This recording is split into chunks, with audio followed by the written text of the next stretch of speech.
Hello and welcome to Week 10 for History 105. This week we will be talking about quite a few different subjects, including that of rulers with guns and the power of nation states. So one of the first things I'd like to start off with is just a brief discussion of terminology. When I mention the term state, I want you to understand that state and country are interchangeable terms within the context of this course and this lecture today. So please understand anytime I use the term nation or state, this is a term that can be used interchangeably with country, and that is essentially what we'll be talking about, the development of states and how it is that some states came to be more powerful than others as a result of technological innovations, the Industrial Revolution, and advances in military technology. And it allowed many European nations to take the upper hand and to become dominant powers in the 18th century and 19th century. So more of a thematic approach this week, but an interesting one, I think, nonetheless, and we'll spend some time talking about some of the new technologies that were being introduced during this time and a discussion of international competition, global imperialism, as well as European justification for imperialism. And we'll talk to some degree about how it is that Europeans came to be the dominant power globally during the 19th century. So let's go ahead and get started. One of the first things that we should talk about, though, is periodization of history, European history, and more broadly speaking, world history. We've talked quite a bit in this class about the late Middle Ages and the early modern era, but by now we are well into a discussion of the so-called modern era. And when we use these periods, please understand that these are arbitrary time designations to some degree, and it's important to note that there is always some overlap with these periods or eras that we will be discussing. Now, the modern era, which is the period that we'll be talking about from this point in the class onward, spans from roughly 1750 to the present. You could make a strong argument that the modern era begins with the Industrial Revolution. Obviously, England was the first nation state or country to industrialize beginning around 1750, and that modernization continues even into today. So please understand these designations are important as we move forward in the class.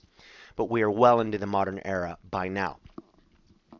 But rewinding just a little bit in our chronology, it's important to note how Europe and the world was changing. If we take a look at the world map in the year 1519 or approximately 1519 AD, we will see that the world was a very different place. As you can see here on the map, we have the Ming Dynasty in China.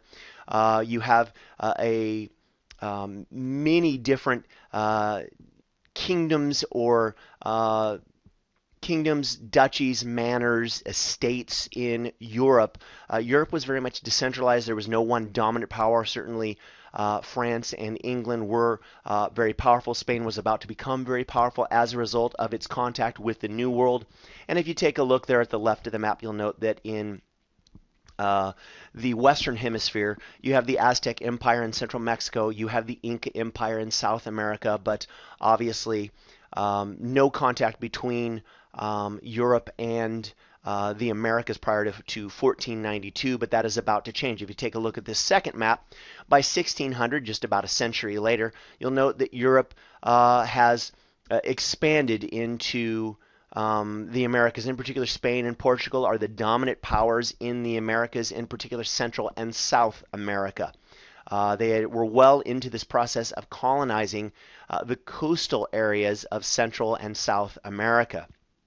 You'll also note that the Russian Empire has become a formidable force in Central Asia, North Central Asia, by 1600, and the Ottoman Empire, also a very powerful political entity dominating the Mediterranean world. But if we move forward and we look at the way the world looked in 1804, you'll note that the map had changed dramatically. In particular, the Russian Empire had dramatically expanded. China and the Qing dynasty, one of the largest dynasties, or kingdoms, I should say, in the world. And then Europe and European colonization well underway in the Americas by 1804, the 19th century. So the world was changing very dramatically and would continue to do so. Now, one of the questions that we'll focus on is what did most of these states or countries and their empires have in common? Well, they had relatively dense populations and cities. So, speaking very specifically about Europe and cities like Paris and London and Madrid, we're talking about relatively dense populations and cities. A lot of population growth. We've talked about population rebound in this class. We've talked about how Europe recovered in the aftermath of the bubonic plague epidemic in the mid 14th century. And so that population rebound was well underway, and we've got exponential population growth in Europe by the 19th century. We also have the rapid development of agricultural economies that countries or states could tax in order to increase the wealth of nations. Governments that were capable of keeping order and collecting taxes. So as we talk about what these imperial powers in Europe had in common, it's important to note that governments were increasing their ability to administer and to control their citizens, to create conditions of security and law and order, and this allowed them to more effectively collect taxes.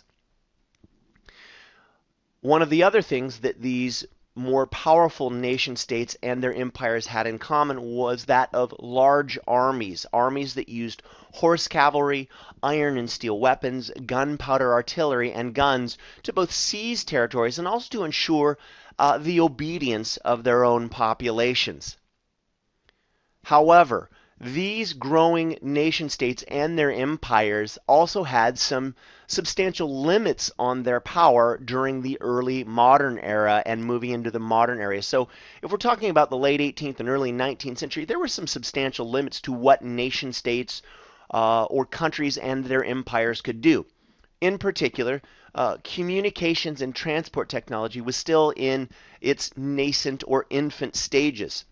So there were substantial limits on a nation's or a government's ability to communicate, to transfer information, to move troops and resources and goods from one area to another into periphery areas and frontier areas. States were very much limited by the speed and efficiency with which they could send orders or move troops or reach some of these frontier and more isolated areas in order to collect taxes or to put down rebellions. And so this was a severe limit on the power of states and governments during the early modern era and the early 19th century.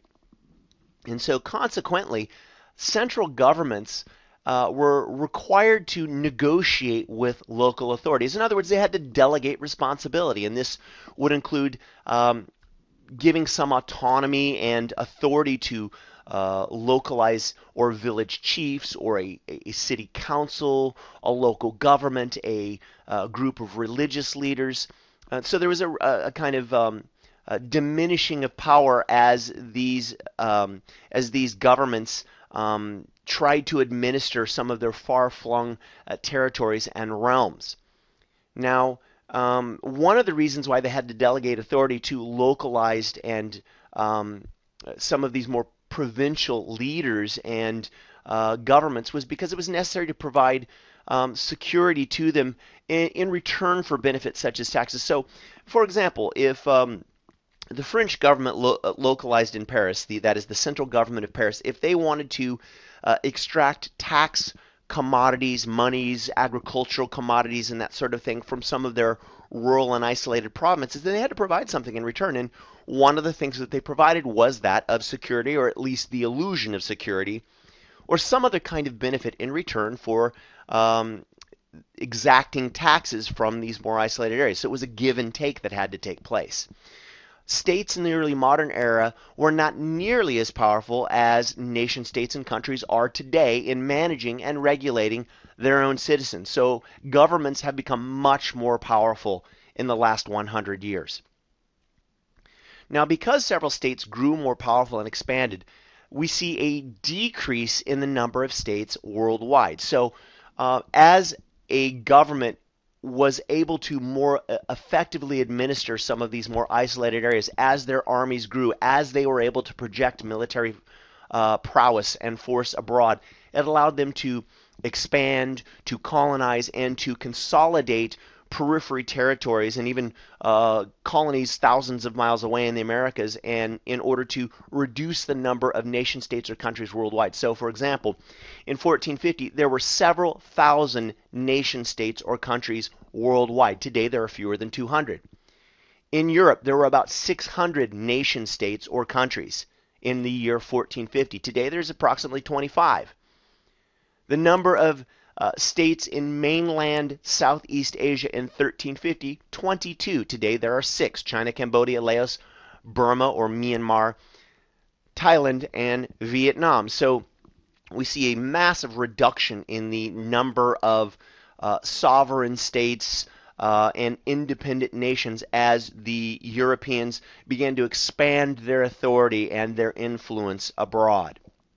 Now, one of the reasons why Europeans were able to project force and to expand and to consolidate their territorial gains had to do with the advances in firearms technology. Firearms in the hands of nation states and their armies became increasingly powerful and deadly in the early modern centuries. They contributed to the expanding power of nation states or countries. The use of modern firearms really amplified the scale of war-related violence in the world. Death of men and women from war-related causes, we see an exponential increase during the early modern era and modern era. So if we include combat and civilian casualties, famine, and disease, and again, I want to just emphasize that these are subjective numbers. This is a rough estimate of the number of war-related casualties from the year 1 AD to 1500 AD. So if we look at the number of war-related casualties from the time of the birth of Christ until 1500 AD, approximately 3.7 million people lost their lives over the course of 1,500 years. Again, subjective numbers, but this is a good gauge for the number of people that perished worldwide between 1 and 1500 AD.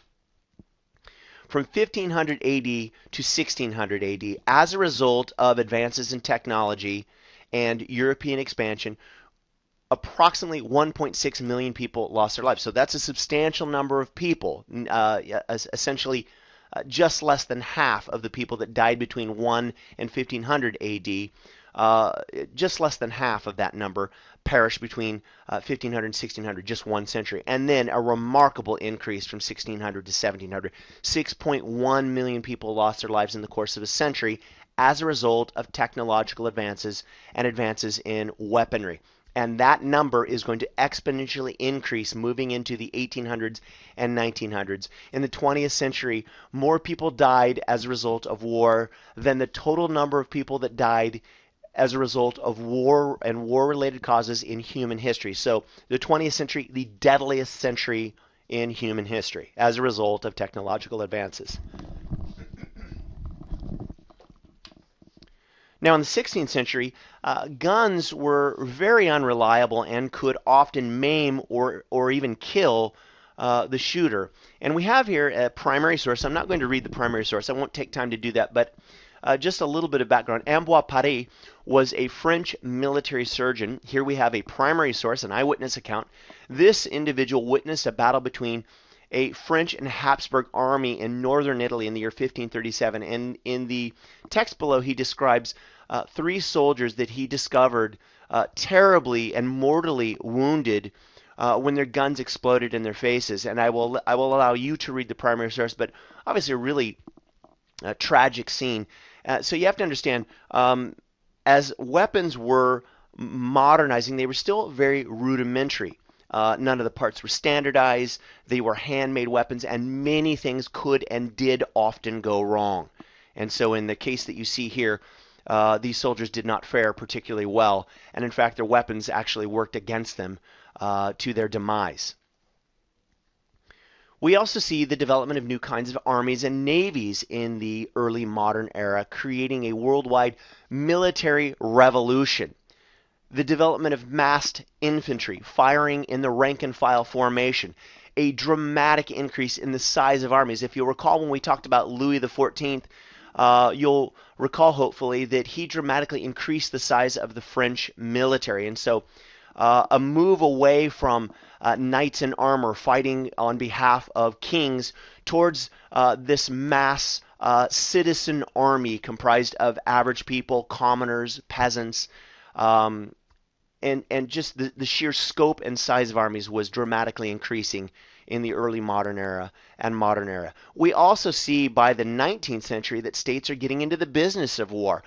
Essentially, governments are now subsidizing warfare. They are trying to increase their political power by subsidizing these large armies comprised of citizen soldiers. And you'll note here that in the 19th century, between 70 and 90% of the total annual state budgets went to military costs. So an enormous number of military expenditures and a huge portion of the tax monies that were being extracted from the public were being used in order to subsidize militaries and military conquest in the 19th century.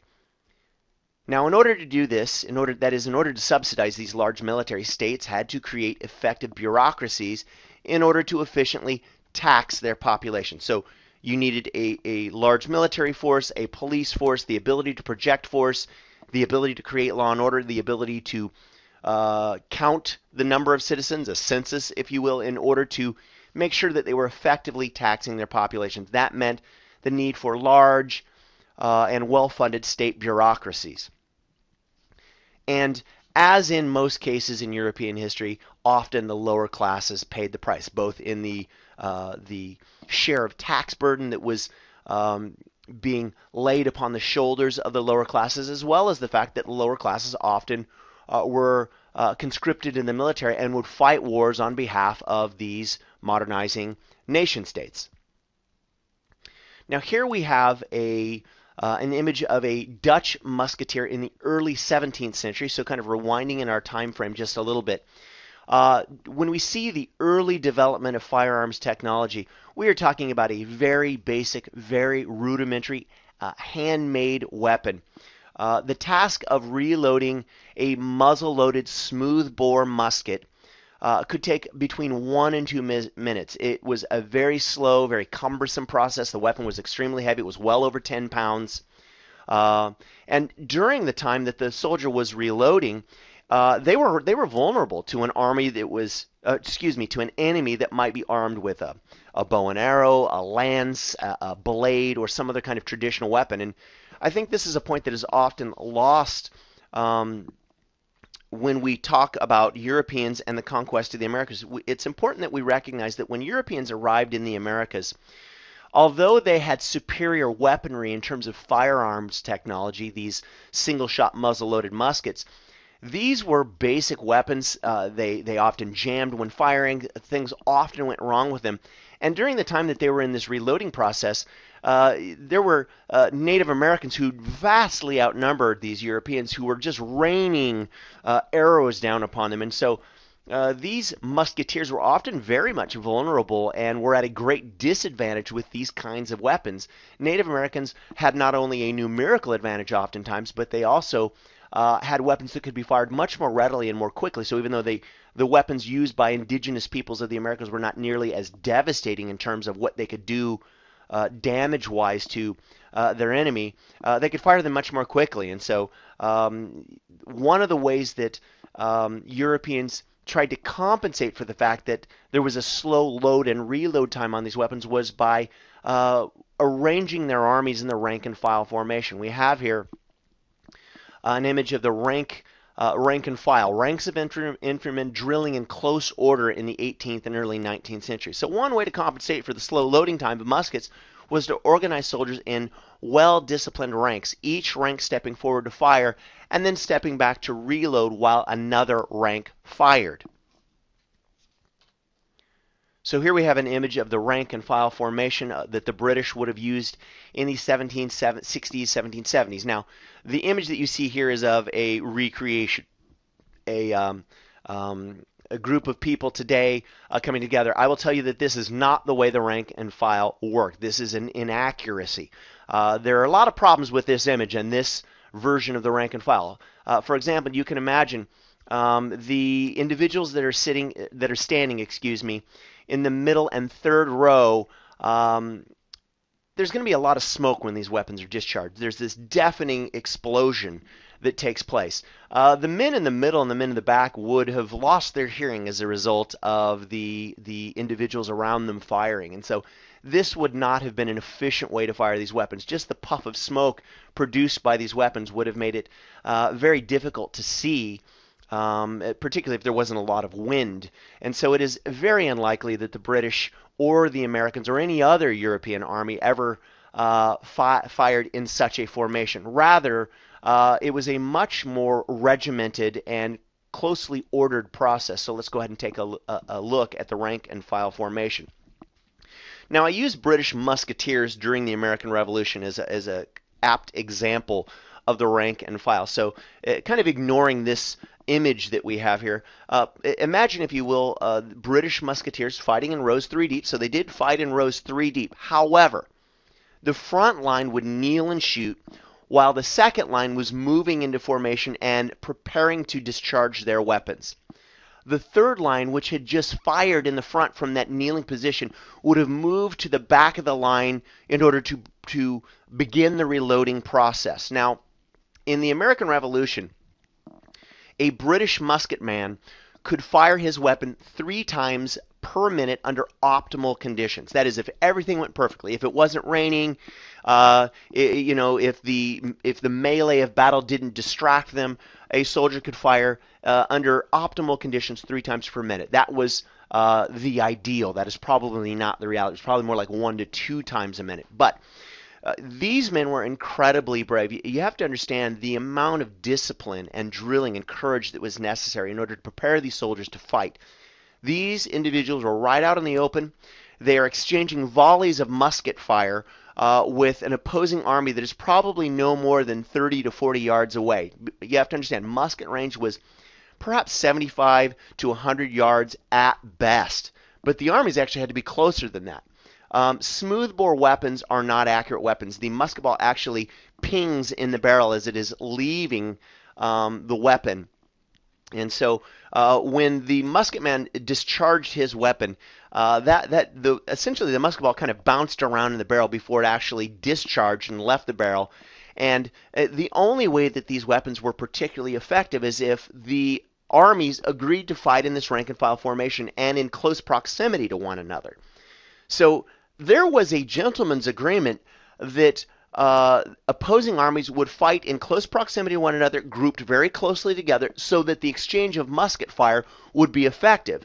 So this is completely at odds with the way that armies fight today. We try to protect our soldiers, we give them good equipment and body armor, and we want to preserve our fighting force. This is the diametric opposite of the way the rank and file worked. They placed these men, these individuals, very close to one another and very close to the opposing army, and then they exchanged these volleys of musket fire.